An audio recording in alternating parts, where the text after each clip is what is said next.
Hello నేను మిస్ఎస్రావు. Software అనగానే ఆ రంగాన్ని ఆర్టిఫిషియల్ ఇంటెలిజెన్స్ ఏఐ ఊచకోత పోస్తుందని చెప్పి ప్రతిరోజు వచ్చేటువంటి న్యూసే. కొన్ని వేల మంది ఉద్యోగులని తొలగిస్తూ ఉన్నారు. మైక్రోసాఫ్ట్ తొలగించింది, గూగుల్ తొలగించింది, టీసీఎస్ తొలగించింది, టెక్ మహేంద్ర తొలగించింది, ఇన్ఫోసిస్ తొలగించింది. ఇలా చెప్పుకుంటూ పోతే అనేకమైనటువంటి దేశీయ విదేశీ కంపెనీలు, మల్టీనేషనల్ కంపెనీలు ఉద్యోగులని సాగనంపుతూ ఉంది. ఇంతవరకు మీరు చాలు, మీ ఎబిలిటీ చాలు, ఇక మీరు ఇంటికి వెళ్ళిపోండి అని చెప్పి చెప్తూ ఉన్నారు. అసలు గూగుల్ అయితే స్వచ్ఛంద పదవి విరమణ చేసి వెళ్ళిపోవడానికి సెప్టెంబర్ నెల, ఈ సంవత్సరం సెప్టెంబర్ నెలని డెడ్లైన్గా పెట్టింది. మీకై మీరు వెళ్ళిపోండి అని. ఒకవేళ వెళ్ళకపోతే గెంటేసేటువంటి ప్రమాదం ఉందని కూడా హెచ్చరికలు జారీ చేసింది. అంటే అన్ని కంపెనీలు ఉద్యోగులను తగ్గించుకుంటూ వస్తున్నారు. దానికి కారణం ఏంటంటే ఆర్టిఫిషియల్ ఇంటెలిజెన్స్ వచ్చింది. దీని కారణంగా ఉత్పాదక శక్తి పెరుగుతుంది. తక్కువ మ్యాన్ పవర్ తోటి ఎక్కువ ఉత్పాదక శక్తి పెరుగుతుంది, ఉత్పత్తి ఎక్కువ అవుతుంది.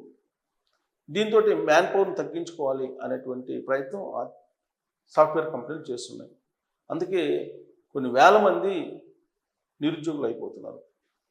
ఎలన్ మస్క్ లాంటి వాళ్ళు చెప్పేది ఏంటంటే రాబోయేటువంటి రోజుల్లో అసలు చేయడానికి పని కూడా ఉండదని చెప్పి ఆయన అనుకుంటే, మరోవైపు మైక్రోసాఫ్ట్ బిజినెస్ హెడ్ ఏం చెప్తున్నారంటే, సల్మాన్ ఖాన్ అనుకుంటే ఆయన పేరు, ఆయన ఏం చెప్తున్నారంటే వితిన్ 1 ఇయర్లో వైట్ కాలర్ జాబ్స్ మొత్తం పోయేటువంటి అవకాశం ఉందని చెప్పి ఆయన నిన్నగాక మొన్న ఒక స్టేట్మెంట్ కూడా ఇచ్చారు.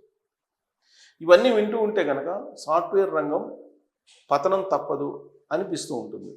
At the same time artificial intelligence కారణంగా పెద్ద ఎత్తున ఉద్యోగాలు రాబోతున్నాయి అనేటువంటిది ఒక ఆశాజనకమైనటువంటి న్యూస్ కూడా సమాంతరంగా వినిపిస్తుంది. దీన్ని నమ్మాలా అంటే మనం నమ్మచ్చు. ఎందుకు నమ్మచ్చు అంటే జీసీసీలు అంటే గ్లోబల్ క్యాపబిలిటీ సెంటర్స్. ఈ గ్లోబల్ క్యాపబిలిటీ సెంటర్స్లో ఈ ఒక్క ఏడాది దాదాపు 1,10,000 ఉద్యోగాలు క్రియేట్ అయినాయి అని చెప్పి చెప్తూ ఉన్నారు.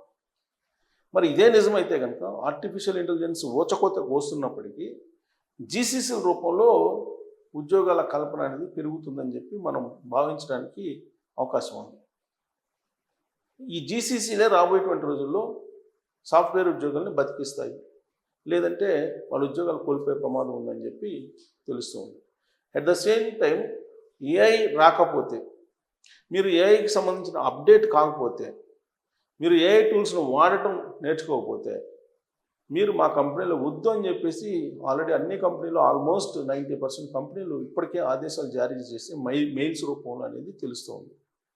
మరి ఇలాంటి పరిస్థితుల్లో సాఫ్ట్వేర్ రంగం నిలబడుతుందా? జీసీసీలు కాపాడగలవా సాఫ్ట్వేర్ రంగం కుప్పగూలినప్పటికీ అనే దాని మీద మీరు కామెంట్ చేయొచ్చు. Thank you.